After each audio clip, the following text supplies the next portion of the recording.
Molt bona vesprada. Amb aquest tràmit s'intenta iniciar un procés de modificació d'un Pla General de l'any 1990.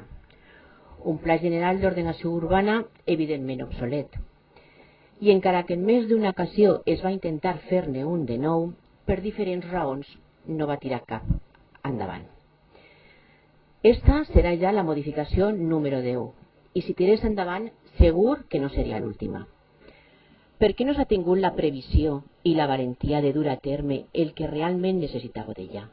Un nou pla urbanístic, un nou pla general estratègic. Al ple de desembre canviem entre tots presentar una moció perquè es comencés a redactar. Vam ser l'únic grup que va proposar una solució per evitar aquesta desastrosa modificació proposada pel grup de govern. Canviem entre tots sempre ha dit no a un projecte redactat en 2015 que ha estat adormit durant gairebé 3 anys. La resta d'estudis s'han acabat en pocs mesos i el procés de participació pública va estar encobert en un taller de paisatge. La regidora d'Urbanisme, la senyora Sanchís, insisteix a dir que ha estat, com acabem de sentir, un procés participatiu perquè l'ha portat al CUMA i s'ha publicitat al BIM i s'ha fet un acte en el Capitoli fa poc. He de recordar que el CUMA és un Consell Consultiu d'Urbanisme i de Medi Ambient no vinculant que es té en compte o no. També s'ha explicat que en aquest tràmit que es porta avui al ple es permetrà a qui no estigui d'acord exposar o al·legar tot el que vulgui i s'estudiarà. Això no és exactament així. El que es pot canviar amb les al·legacions són qüestions puntuals o tècniques, però en cap cas es podrà evitar que es construeixin 400 habitatges en un sector o 700 en un altre. Però la gent s'ha assabentat gràcies a les mobilitzacions ciutadanes, a les associacions i a través dels veïns que no han estat d'acord amb aquesta situació.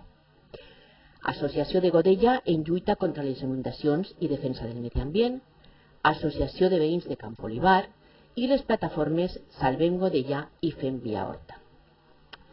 Alguna cosa ha fallat en la seva forma de comunicar, senyora Sanchís, i això que s'ha gastat prou diners. Per exemple, un vídeo de 4.000 euros, diners de tots nosaltres. Un vídeo, per una altra banda, més propi d'una immobiliària que pretén vendre pisos que d'un ajuntament que vol preservar la seva riquesa natural i que fins i tot ha portat el seu discurs a la seva pàgina personal de Facebook, cosa molt lliure de fer, clar. Canviant entre tots ha estat només molt de temps negant-se a aquesta modificació, proposant alternatives. Cap era bona segons vostè, però van arribar les nostres propostes, la meva pregunta és, van arribar les nostres propostes al despatx redactor del projecte?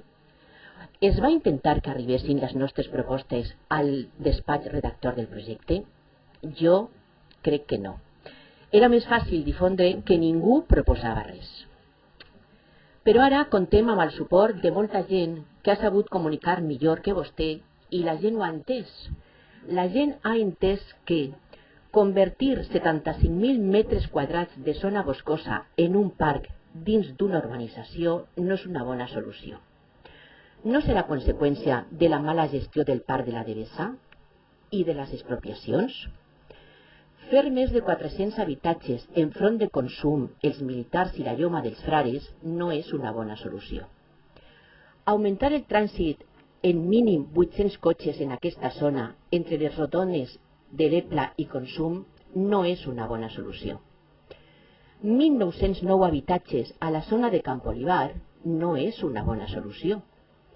Les infraestructures que han d'evitar les inundacions a Godella no tenen previst que es construeixin prop de 2.000 nous habitatges. Parlem del valor ecològic de la zona. Una zona ja de per si castigada pel seu urbanisme. La lloma dels frares encara es recorda com a punt de trobada del poble.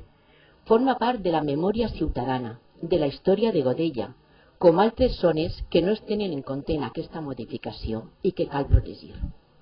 Parlem de la gent.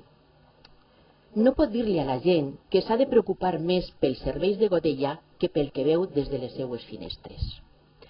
És clar que a la gent li preocupa el que veu i sent des de les seues finestres, i és el que li ha de preocupar.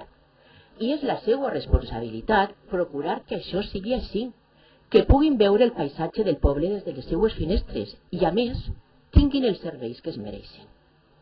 Que per això vam pactar que vostè fos la nostra alcaldessa.